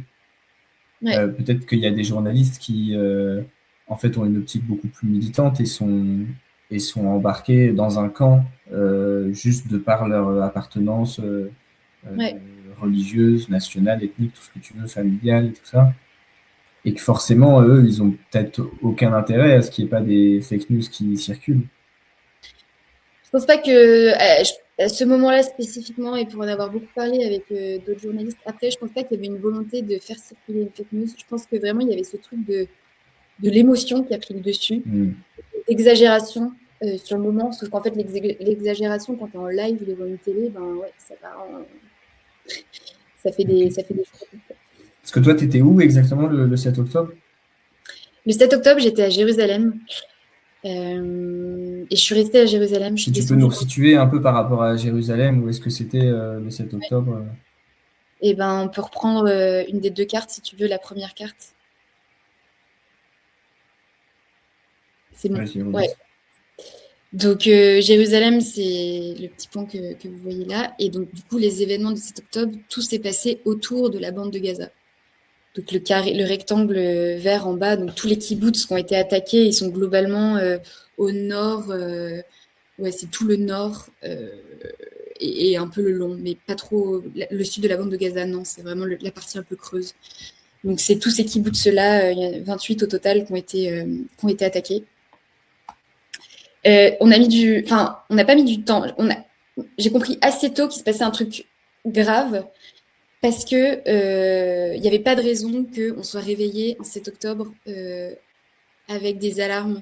Enfin, je veux dire, il n'y avait pas de tension entre le Hamas et Israël à ce moment-là, comme ça avait pu. Il y a toujours annuellement, il y a un échange de roquettes entre Hamas et Israël. C'est un truc un peu, il se passe toujours tous les ans, il y a un échange de roquettes.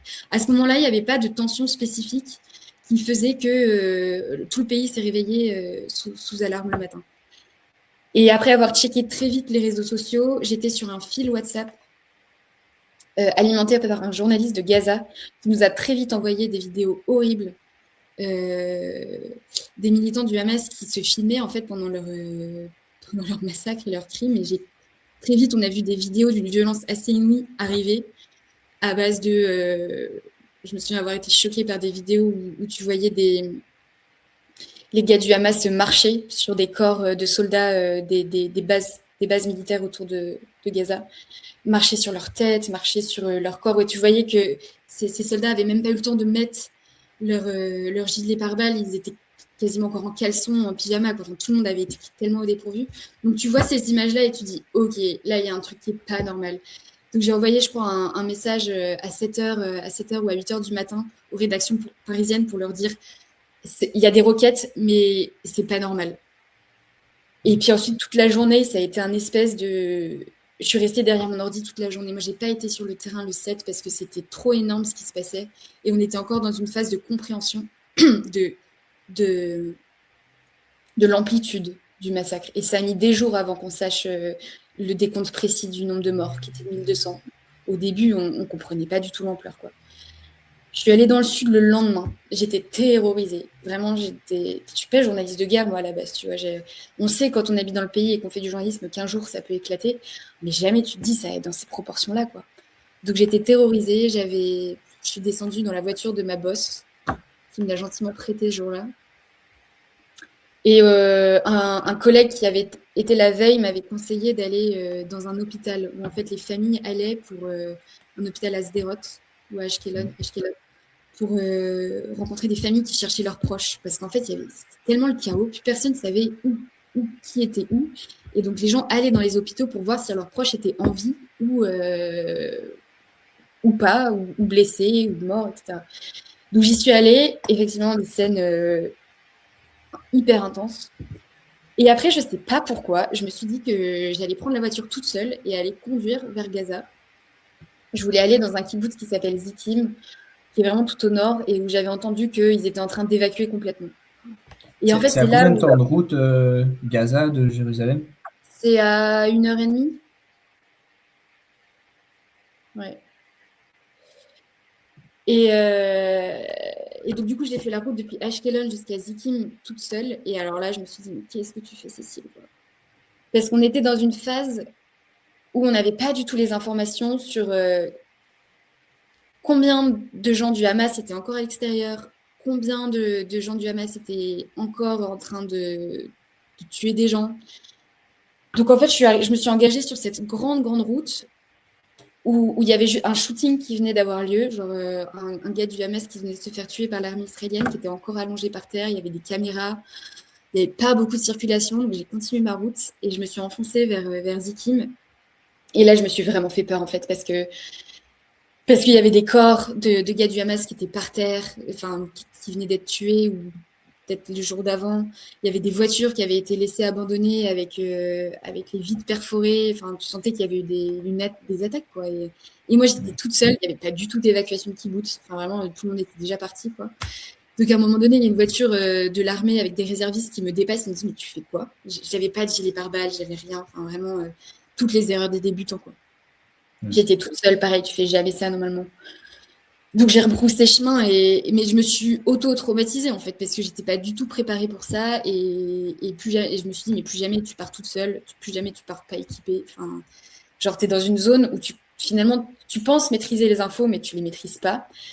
Tu penses que c'est OK, mais bon, probablement ça ne l'est pas. Enfin, à tout moment, il y a un gars embusqué qui pouvait me tirer dessus en fait. Enfin, je ne savais pas. Donc voilà. En discutant avec des collègues après qui, eux, ont été sur le terrain dès le 7, qui avaient peut-être un peu plus l'expérience de reporters de guerre, il y a certains qui étaient en Syrie, en Irak, ils avaient beaucoup plus les réflexes. Ah, mais alors moi, la minette qui débarque, vraiment pas du tout les réflexes, quoi. Donc ça a été une grosse leçon après coup. Après coup, la guerre s'est aussi beaucoup vécue à distance parce que elle s'est focalisée sur Gaza. Donc j'ai plus jamais été dans un contexte, sauf dans les camps de réfugiés palestiniens. Donc pour ce coup-là, en Cisjordanie, j'ai plus jamais été dans un contexte où j'ai eu à reporter mon gilet pare-balles. Mais sinon, ça a été que dans des zones très spécifiques, parce qu'il y avait une grosse présence de l'armée et tu portais les gilets pare-balles à cause de l'armée israélienne et pas à cause des Palestiniens. Ok. Et est-ce que tu as senti un décalage entre ce que tu as vu sur place, le traitement médiatique sur place et le traitement médiatique à l'international et notamment français? Oui, ça a été très frustrant parce que quand tu vis sur place, tu comprends la complexité et tu essaies de la refléter dans tes articles. Mais en fait, le débat d'idées a pris une beaucoup plus grande place que la nuance. Et je pense que ce qui s'est passé en France, c'est qu'il y a une grosse polarisation politique autour de ce sujet où en gros, il y avait la défense des Palestiniens par l'extrême gauche. Et du coup, tout ce que touchait l'extrême gauche devient imbuvable pour une autre partie de l'opinion publique française. Donc, je pense qu'il y a eu des vrais clivages politiques qui n'ont pas rendu service à la couverture du conflit. Je pense que, encore une fois, et c'est lié au paysage médiatique actuel, c'est qu'il y a beaucoup plus d'intérêt pour les débats d'idées que pour le travail au long cours et pour les articles peut-être un peu plus fouillés. Je pense que tous les correspondants des journaux français, enfin c'est ceux avec lesquels j'étais en contact le plus régulièrement, on a fait, enfin vraiment le travail était fait, quoi. Tous les paroles étaient données des deux côtés, voire des trois côtés, Gaza, Israël et la Cisjordanie. Il y a eu du travail de terrain, il y a eu du travail de témoignage, on a donné à voir et à comprendre. Ce travail-là, il a été fait. Le truc, c'est que enfin, aujourd'hui, plus personne lit la presse. Seulement la classe CSP+, blanche française, les intellectuels, les dirigeants, etc. Tous les autres, notamment les jeunes, s'informent par les réseaux sociaux, par des petits extraits vidéo qui sont extraits, je sais pas, des débats ou qui veulent faire le buzz et tout. Donc, c'est un conflit qui est tellement passionnel, c'est un conflit qui est tellement émotionnel que je pense que c'est ça qui a pris le dessus très très vite. Et la place qui a été laissée à l'analyse, à la prise de perspective et à la décentralisation, eh ben, ça a fait moins d'effet que l'émotion. Et je m'en Qu'est-ce suis que tu rendu veux compte. dire par décentralisation par rapport Ça veut dire à l'information? essayer de dézoomer, tu vois, de se dire, OK, qu'est-ce qui se passe? Pourquoi est-ce que le débat prend une telle ampleur? Pourquoi est-ce qu'on est tellement passionné par ces sujets-là? Qu'est-ce qui fait qu'on est touché dans nos intériorités, dans nos espaces familiaux? Enfin, je sais, pour l'avoir vécu, que c'est des sujets qui prennent de la place dans les espaces familiaux. On débat d'Israël et de la Palestine, chacun a sa position, chacun est touché. Et c'est pour ça que, on en revient sur ce qui m'avait fasciné au départ, c'est que chacun est touché par Jérusalem, par Israël et par la Palestine, pour des raisons différentes. Mais du coup, et ça, pour en avoir discuté avec des gens qui le vivent, des Israéliens et des Palestiniens, ils ne comprennent jamais en fait pourquoi il y a tellement d'intérêt pour pour la région, pour le pays, pourquoi tout le monde se soucie tellement d'eux enfin, c'est peut-être plus les Israéliens qui pensaient. Mais enfin bon, bref, du coup, ouais, je pense que le traitement médiatique a été pas forcément à la hauteur. Mais si on reste sur les télés et les réseaux sociaux, je pense qu'effectivement, tu dois faire des choix et penser à l'audience tout le temps, ça oriente évidemment la couverture. Oui, ça a tendance toujours à beaucoup polariser. Est-ce que tu Mais as justement, toi, est-ce que tu as peut-être fait des rencontres qui justement ont surpris, je sais pas, rencontrer par exemple des juifs qui seraient pro-palestiniens ou inversement des Palestiniens peut-être qui seraient pro-sionistes. Est-ce que tu as eu des rencontres comme ça qui permettraient aussi de proposer des perspectives différentes, en tout cas des deux principales qu'on entend beaucoup? ouais, bah, il y a plein. Il y a beaucoup d'Israéliens qui sont contre l'occupation, qui sont pour un État palestinien. Enfin, beaucoup. C'est relatif. On va dire que le paysage politique israélien aujourd'hui s'est complètement tourné vers la droite, surtout après 7 octobre. Que même les gens qui étaient un peu à gauche, eh ben, ils se sont retrouvés plutôt à droite. Donc, il y a une minorité aujourd'hui de l'opinion publique israélienne qui défend les Palestiniens et qui dénonce l'occupation et qui, par exemple, refuse de faire son service militaire. Mais on parle de 10 personnes, hein, donc c'est vraiment tout petit. Ils sont assez vocaux et ils sont tellement en marge de leur société qu'ils deviennent des sujets d'intérêt, mais c'est une minorité, quoi. Et quand tu les rencontres, ils sont assez impressionnants. C'est des activistes qui vont sur le terrain en Cisjordanie pour protéger les communautés palestiniennes des expulsions des colons. Donc, c'est des gens qui sont très actifs, qui sont très militants et qui te redonnent espoir. Mais alors après, je vais revenir sur ta question qui donne à voir autre chose. Côté palestinien, c'est un peu plus compliqué parce que je pense que quand tu es sous occupation et sous oppression, c'est un peu plus compliqué d'avoir un regard. Les seules choses qu'ils connaissent des Israéliens, quand tu habites en Cisjordanie, donc derrière le mur, les seules choses que tu connais des Israéliens, c'est les Israéliens qui sont des soldats. C'est les Israéliens qui t'empêchent de bouger librement dans là où tu habites. C'est ceux qui viennent t'arrêter, qui viennent arrêter tes familles, qui viennent faire des raids dans ta ville. Donc, tu as une conception de l'israélien qui est très monochrome et qui est un peu unilatérale. Et ils ont une conception de l'israélien qui est celui qui fait des mauvaises choses pour eux. Donc, je pense que le chemin à parcourir côté palestinien, il est un peu plus long, mais quand tu leur parles, ils sont quand même toujours en mode on est tous humains, on a tous le droit de vivre en paix, on a tous. Enfin, ils comprennent l'humanité des Israéliens. Alors que côté israélien, c'est quand même beaucoup plus dur d'entendre des discours humanistes. Encore une fois, ça va être des généralisations, ce que je vais dire, parce que dans la nuance, c'est plus complexe. Si on reste du côté de l'échiquier plutôt à droite, et pour avoir parlé avec eux, ils ne voient pas d'humanité dans les Palestiniens, ils ne voient pas d'humanité dans les Gazaouis, par exemple. La rhétorique que j'ai beaucoup entendue, c'est il n'y a pas d'innocents à Gaza, c'est tous les enfants sont des terroristes en puissance. On a été, enfin, le mode de pensée, c'est pareil chez les colons. J'ai discuté avec un colon avant, un colon qui s'est reconverti complètement militant de gauche maintenant et qui me disait on est formaté pour ne pas voir les Palestiniens comme des individus en fait. Et il me l'a dit comme ça. Donc, Et est-ce que tu crois pas que si tu avais eu l'occasion d'aller dans la bande de Gaza, tu aurais entendu exactement les mêmes discours de l'autre côté? Ah si, mais et encore une fois, je te dis, c'est pour ça, je pense que le chemin à parcourir, il est aussi long côté palestinien. Après, dans les échanges que j'ai avec les Gazaouis, enfin, je suis en contact assez régulier avec 2 femmes, des professeurs de français. On échange en français, c'est assez cool.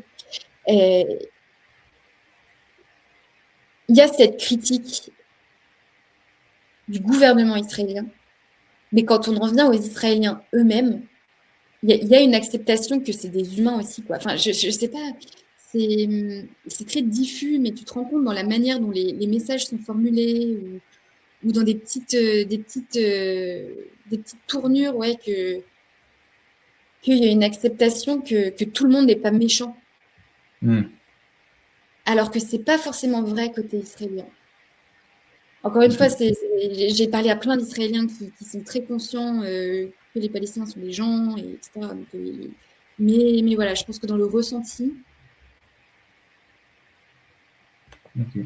Et les chrétiens dans tout ça? Mais ouais, les chrétiens. Bah, les chrétiens, ils sont pas beaucoup. Les chrétiens, c'est 1% de la population. 1% dans les territoires palestiniens, 2% en Israël. Les chrétiens de Terre Sainte sont majoritairement arabes. C'est un truc qu'on a un peu de tendance à oublier, mais oui, les premiers chrétiens, en tout cas les descendants de Jésus, venaient du Moyen-Orient, donc ils sont arabes, enfin, en tout cas le sont devenus. Et c'est une minorité dans la minorité, parce que quand tu es chrétien en Palestine, enfin chrétien dans les territoires palestiniens, tu es une minorité dans la majorité musulmane. Et quand tu es chrétien en Israël, tu es chrétien, donc tu es une minorité dans une minorité arabe musulmane qui représente 20% de la population, qui elle-même est une minorité dans le 80% restant de juifs. Donc c'est des gens qui sont vraiment pas beaucoup et qui le vivent comme tel. C'est une religion qui, étant minoritaire, émigrent beaucoup. Les chrétiens émigrent, notamment avant le 7 octobre, mais encore plus depuis le 7 octobre. Donc, c'est une population qui a tendance un peu à diminuer. C'est une minorité qui est peut-être un peu plus... qui a plus d'argent, qui est un peu plus élitiste, qui a plus de contacts à l'étranger, et donc, du coup, qui peut plus facilement partir. Les chrétiens, c'est aussi... en tout cas, les chrétiens de Jérusalem, de Palestine et d'Israël, c'est des gens qui sont très connectés à leur foi. C'est des gens qui m'ont fait redécouvrir ce que c'était la foi et comment tu peux la vivre. Il y a beaucoup de manières de pratiquer différentes parce qu'il y a beaucoup de dénominations différentes en Terre Sainte. Il n'y a pas que des catholiques, il y a aussi des grecs orthodoxes, il y a aussi des grecs catholiques, il y a aussi des arméniens, il y a aussi des syriaques orthodoxes, des syriaques catholiques. Il y a tout le spectre du christianisme est représenté. Donc, du coup, ils sont 1%, mais ils sont encore plus petits dans chacune de leurs catégories. Donc, c'est vraiment une mosaïque. Et il y a un gros défi de l'unité de tous ces christianismes. Et du coup, c'est magnifique parce que, tu vois, les syriaques orthodoxes, ils pratiquent leur liturgie dans la langue du Christ, dans l'araméen. Ouais. Donc, c'est des gens qui font vivre des traditions qui sont millénaires, en fait. Et donc, c'est beau parce que tu reviens aux sources de ce que c'est le christianisme, de comment il était pratiqué, de comment il était vécu. Moi, j'ai redécouvert toute l'importance de l'iconographie, de comment tu mets en image les textes, le Nouveau Testament, les textes bibliques. Enfin, c'est une religion. Enfin, le christianisme oriental, c'est un christianisme des sens.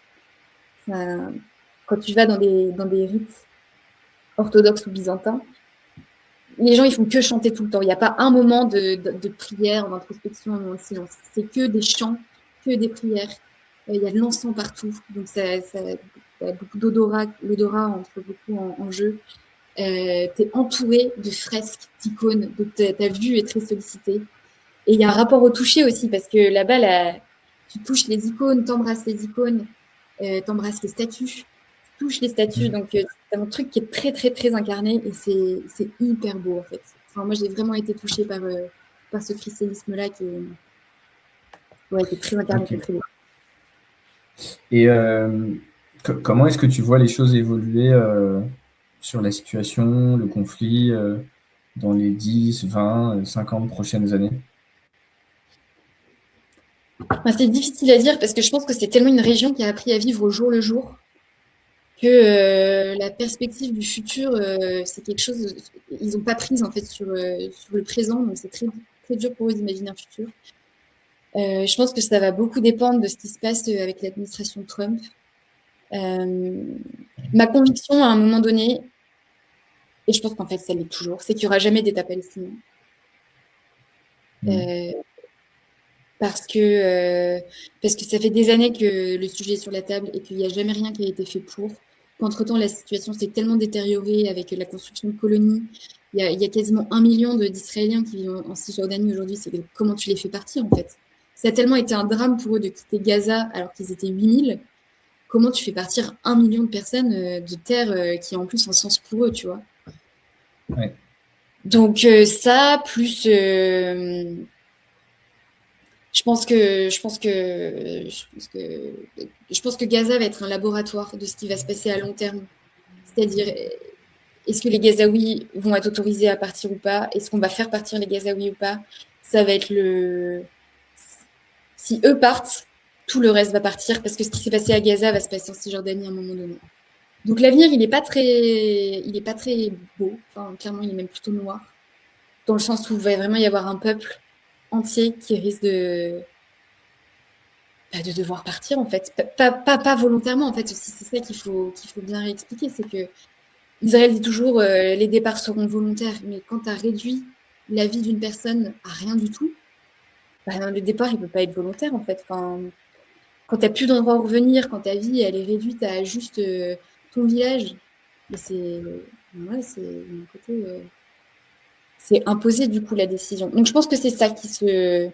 Après, j'ai pas de boule de devin, ça se trouve, il va se passer des choses hyper positives et tout, mais mon intuition profonde pour avoir vu la situation sur le terrain se dégrader, c'est qu'il n'y aura jamais d'État palestinien et qu'à un moment donné, Israël va être en full contrôle et qu'ils vont juste devoir décider de ce qu'ils font de cette population palestinienne qui représente quand même 6 millions de personnes. Il y en a 2 millions à Gaza, 2 millions en Cisjordanie et quasiment 2 millions en Israël. Donc, qu'est-ce qu'ils font de ces gens-là? Quels droits ils leur donnent? Je pense que côté palestinien, ils ont assez intégré ça. Et donc, du coup, leurs revendications, elles sont moins territoriales, surtout en Cisjordanie, que légales. Ça veut dire, OK, pour que Israël prenne le contrôle, mais juste donnez-nous des droits, donnez-nous qu'on soit égaux, qu'on puisse aller à Jérusalem comme on veut, qu'on puisse aller à la mer comme on veut.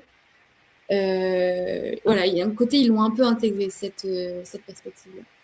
Okay. Donc voilà, je pense qu'Israël devrait décider de ce qu'il fait. Il y a certains rabbins qui ont des discours qui expliquent que quand Israël aura terminé son projet du fleuve à la mer, ce serait en fait un espèce de projet messianique qui déclencherait la fin du monde et la Troisième Guerre mondiale, enfin dans un espèce de gloubi-boulga un peu délirant. Est-ce que toi, c'est des discours que tu as entendus sur place? Est-ce que ça a un impact vraiment sur la population? Qu'est-ce que tu en penses? Ouais, alors c'est le dernier sujet sur lequel j'ai travaillé avant de partir. Cette place qu'a le messianisme, cette théorie messianiste en Israël. Alors c'était hyper intéressant parce que du coup je suis allée parler à un peu tous les gens qui ont trait à ces idées-là. Donc je les ai entendus, ces discours, de première main. J'ai été rencontrer des colons qui défendent la colonisation de la terre et qui défendent la violence des jeunes, souvent de mineurs, qui commettent les pires exactions pour chasser les Palestiniens des terres. Donc ça, j'ai rencontré et qui m'ont dit que oui, effectivement, il faut absolument, Dieu nous a dit, ça fait partie des commandements bibliques, qu'il faut coloniser la terre. Alors oui, il faut le faire. La rédemption n'arrivera que le jour où on sera totalement maître et souverain sur cette terre. J'ai rencontré des gens qui défendent la construction du 3e temple. Donc, il y a eu 2 temples juifs. Le 2e a été détruit au 1er siècle après Jésus-Christ et n'a jamais été reconstruit. Donc, pour eux, cette non-reconstruction du temple, c'est ce qui a généré tous les drames du judaïsme et des juifs jusqu'à l'époque contemporaine. Et donc, il faut le reconstruire. Or, pour le reconstruire, il faut détruire la mosquée et les mosquées qui sont sur l'esplanade. Donc, du coup, il y a tout un courant aujourd'hui qui est très... c'est du nationalisme religieux, en gros, qui milite pour la prière juive sur l'esplanade des mosquées, chose qui est donc interdite, et pour la construction du temple. Et alors, du coup, tu as tout un institut et des gens qui sont hyper chauds et qui sont là à préparer l'autel. Donc, ils sont en train de construire littéralement l'autel pour faire les sacrifices. Ils sont en train de broder les vêtements des futurs prêtres. Ils sont en train de faire des plans pour comment Jérusalem, à quoi Jérusalem ressemblera quand il y aura à nouveau le temple et qui pourra accueillir 10 millions de visiteurs. C'est des gens qui sont dans leur tête et qui ont un plan, en fait. Et c'est ça qui, je pense, traverse toute l'histoire d'Israël, c'est qu'il y a un plan dès le départ. Est-ce que ça va se produire? Dur à dire. Mais en tout cas, il y a des gens qui travaillent au quotidien pour que ça se réalise et qui se disent prêts. Enfin, vraiment, il y a un musée à Jérusalem que tu visites, c'est l'Institut du Temple. Tout le long, c'est on est prêt. Ils sont en train d'élever, par exemple, des vaches rouges. Alors ça, c'est pareil, je les ai rencontrées, ces vaches rouges, dans une colonie qui s'appelle Shiloh. Ces vaches rouges, tu dois les réduire en cendres, et les cendres mélangées à de l'eau va permettre la purification avant la construction du temple. Ces vaches rouges, elles sont sur le territoire israélien aujourd'hui, et ils s'entraînent à les brûler. Donc, il y a tout... en fait, c'est une politique de fait sur le terrain, et une politique de on rend la réalité possible. Donc oui, ces courants existent, ces courants ont une place dans le discours israélien et prennent chair dans 2 ministres qu'on appelle Bezalel Smotrich et Itamar Ben-Gvir. C'est des gens qui étaient des parias de la politique israélienne il y a encore 3 ans et qui ont été intégrés dans le gouvernement de Benjamin Netanyahou uniquement par calcul politique parce qu'il avait besoin d'une coalition et qu'ils étaient prêts à rejoindre sa coalition. Et donc ces ministres-là, ils font partie d'un courant qui s'appelle le sionisme religieux. Donc, c'est un mélange de retour à la terre motivé par des raisons religieuses. Ce combo-là est aujourd'hui, attribue aujourd'hui au gouvernement, le radicalise et sur nous distille des idées que tout cela sera un jour possible. Donc oui, c'est là, c'est minoritaire encore, mais ça se démocratise. Ok, Cécile, on va arriver un peu, petit à petit à la fin de l'entretien. Merci pour toutes les réponses à mes questions. Pour conclure, est-ce que tu aurais un livre à conseiller, pas forcément lié directement à la situation là-bas, en général, un livre à conseiller aux gens qui nous écoutent? Ouais, c'est un livre, une BD qui s'appelle Histoire de Jérusalem. Alors, le concept de la BD c'est hyper cool. Ça a été écrit par l'historien Vincent Lemire. Et donc, il a fait un travail assez fou de recherche documentaire. Voilà, de toute façon, son cadre de recherche, c'est l'histoire de Jérusalem. Donc, il a juste compilé toutes les connaissances qu'il a réunies dans une BD qui est assez intense, qui est assez grosse, mais qui est incroyablement bien faite et qui permet de comprendre l'histoire. C'est 8000 ans d'histoire résumée dans 300 pages à peu près. Donc, c'est incroyablement bien fait, c'est ludique et ça donne à comprendre toute l'histoire, tout ce qu'a traversé Jérusalem et la Terre Sainte depuis 8000 ans. Et c'est basé sur des documents et des faits historiques, donc un peu de science aussi, dans l'aspect scientifique de l'explication de l'histoire. Donc voilà, vraiment, je recommande cette lecture. Ok, très bien. Et enfin, pour conclure, est-ce que tu as un appel à l'action pour ceux qui nous écoutent, quelque chose que tout le monde devrait commencer à faire? Lisez la presse, en fait. Ouais, je pense que c'est un bon appel à l'action. Lisez la presse indépendante ou moins indépendante, mais je trouve que c'est tellement un moyen de comprendre les enjeux actuels, pas seulement du Moyen-Orient, mais de tout. C'est des articles qui prennent le temps, qui sont fouillés, et je pense que, ouais, prendre le temps, quoi. Cette éloge de la lenteur et des choses de qualité. Lisez la presse. Ok. Cécile Lemoine, merci. Merci à toi, Vincent.